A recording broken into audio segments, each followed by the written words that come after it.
नमस्कार।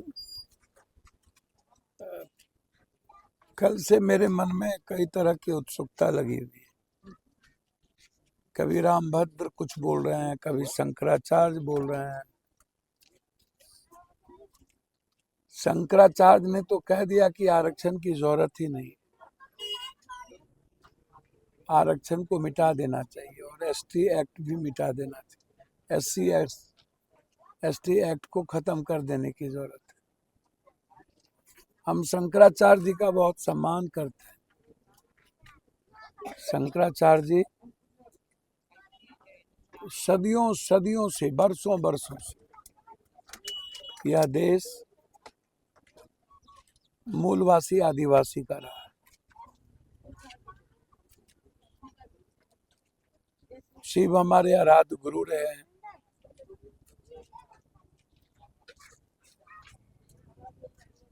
हमारे वंशजों ने, हमारे समाज के लोगों ने मानवता का निर्माण किया है, इंसानियत का निर्माण किया। ये जो वसुधैव कुटुंब है, सर्वधर्म समभाव, ये हमारे कर्म के, हमारे आचरण के कारण। शिव ने पूरी दुनिया को एक किया, रिश्तों में बनाया, और कृष्ण ने कर्म सिखाए। कभी आप लोगों ने इस देश के बारे में कुछ जाना भी नहीं था। यह देश, यह दुनिया आर्ज और अनार्ज के बीच में आप लोगों ने ही फंसाया। बाहर से आप लोग आए और फिर आप लोगों ने सारी संस्कृति को खत्म कर दिया। बाबा साहब अम्बेडकर ने इक्वलिटी की बात की। इक्वलिटी का मतलब होता है कि जिसको जितनी जरूरत है उतना उनके अधिकार को मजबूत किया जाए, संरक्षित किया जाए। इक्वलिटी का मतलब ये नहीं होता है कि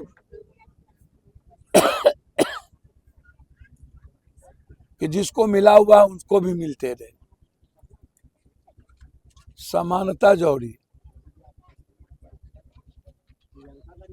इस देश में मंदिर, मस्जिद, गुरुद्वारे, चर्च आस्था की चीज है। शंकराचार्य जी,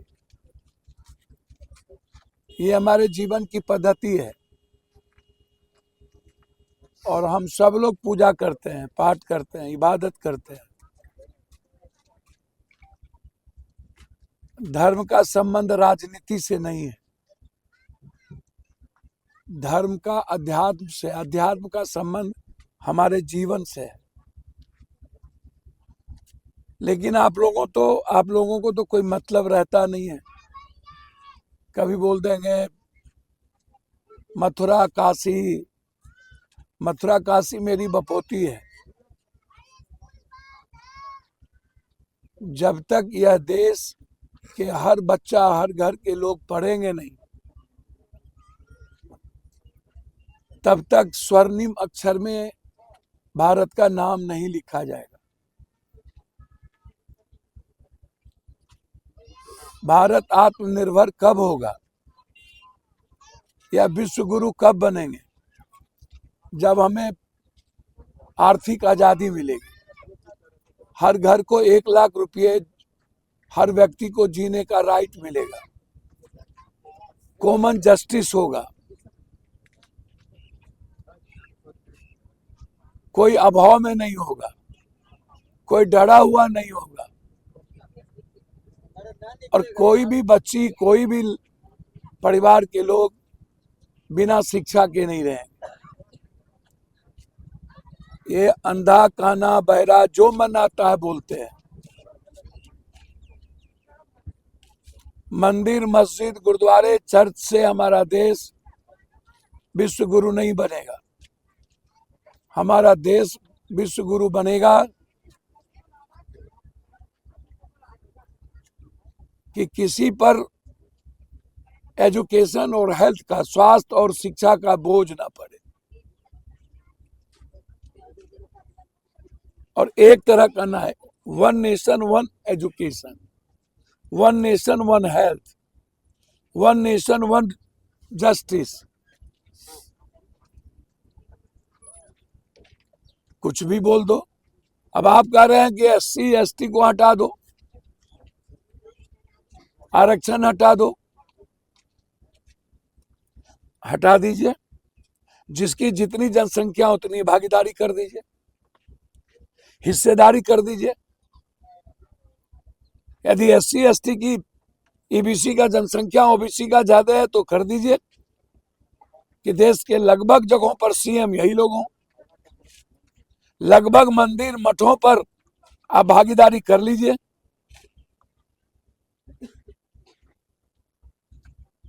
बड़ा सनातन को पढ़िए, शंकराचार्य जी, सनातन ने छुआछूत नहीं दिया था, आप लोगों ने छुआछूत दिया। जात पात आप ही लोगों ने दी, ऊंच नीच आप ही लोगों ने दी। सनातन तो एक संस्कृति में जीने का अधिकार दिया था। शिव ने तो तीनों काबिलों की कन्या से शुभ विवाह रचाई, आपने तो जाति में मार दी। यदि आरक्षण खत्म होनी चाहिए तो सबसे पहले इंटरकास्ट मैरिज की शुरुआत करिए। दलित की बेटी की शादी किसी और घर में, पिछड़ा का बेटा बेटी की शादी किसी और घर में शुरुआत करिए। एक रिश्ता बनाइए जहां सब एक परिवार हो। और मैं भी चाहता हूं, क्या दलित हिंदू नहीं है? क्या उसको मंदिर का पुजारी बनने का राइट है या नहीं? क्या EBC में लोग पढ़े लिखे हैं या नहीं? उसको किसी मंदिर का, किसी बड़े जगहों का चेयरमैन, पुजारी बनने का राइट है या नहीं? कर दीजिए बराबरी। शंकराचार्य के पीठ पर आप ही लोग क्यों? शंकराचार्य के पीठ पर कोई दलित क्यों नहीं? कोई गरीब क्यों नहीं? क्या वो ज्ञानी नहीं है?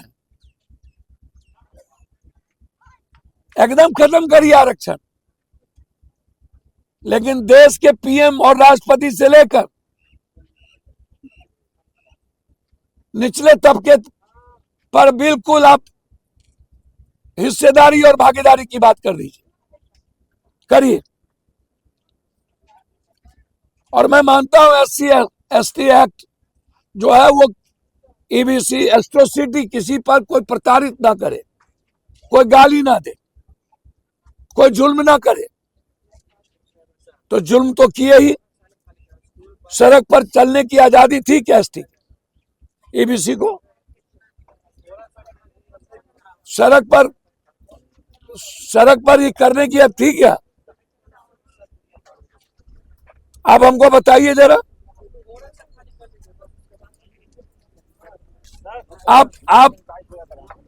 आप जरा बताइए, कान में शीशा कौन डाल रहा था? झाड़ू कौन बांधे थे?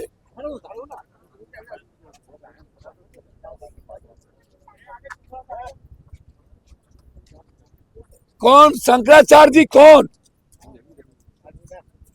किन लोगों ने जीने की आजादी?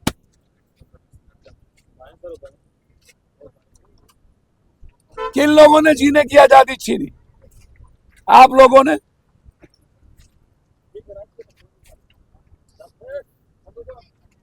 महात्मा फुले के साथ क्या किया गया था? पेरियार के साथ क्या हुआ था?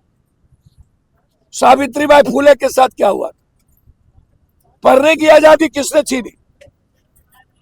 जब आपने जीने और पढ़ने की आजादी छीनी तब बाबा साहब अंबेडकर को रिवॉल्यूशन करना पड़ा। आरक्षण का प्रावधान समानता के लिए, आगे बढ़ाने के लिए, उसके अधिकार को ताकत देने के लिए।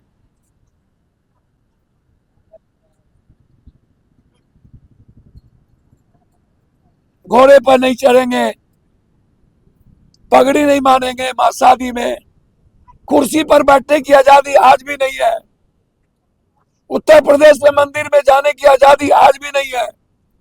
जाने दिए पूनिया साहब को। तो ये जो एससी एक्ट है, या जब जुल्म बढ़ाए हम लोगों ने सब मिलकर, तो उनको कवर्ड किया गया।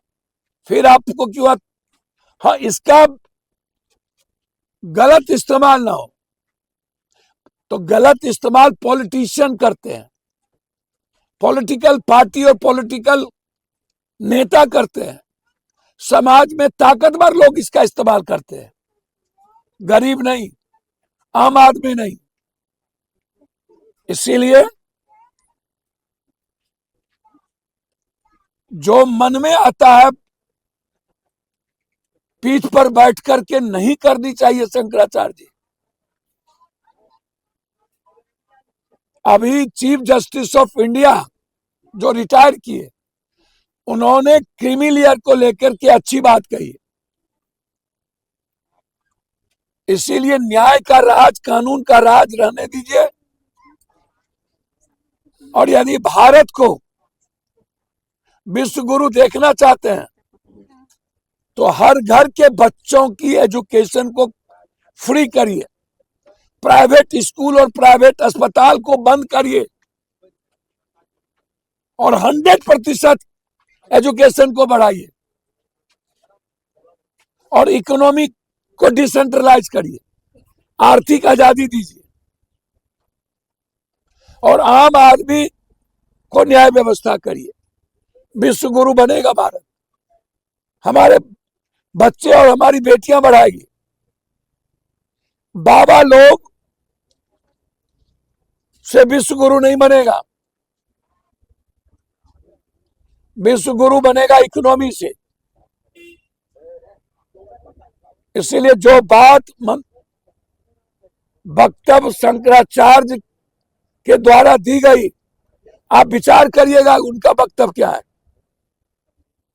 और जो बात रामभद्राचार्य के बाद ये जो दिया जाता रहा है हमेशा, आप विचार कीजिएगा कि क्या विश्व गुरु आर्थिक आजादी से मिलेगी, एजुकेशन से मिलेगी, अच्छा हवा से मिलेगा, अच्छी पानी से मिलेगी, और आम आदमी के न्याय से मिलेगा, बनेगा कि मंदिर, मस्जिद, गुरुद्वारे, चर्च से बनेगा। बस यही कहना था। बहुत बहुत धन्यवाद।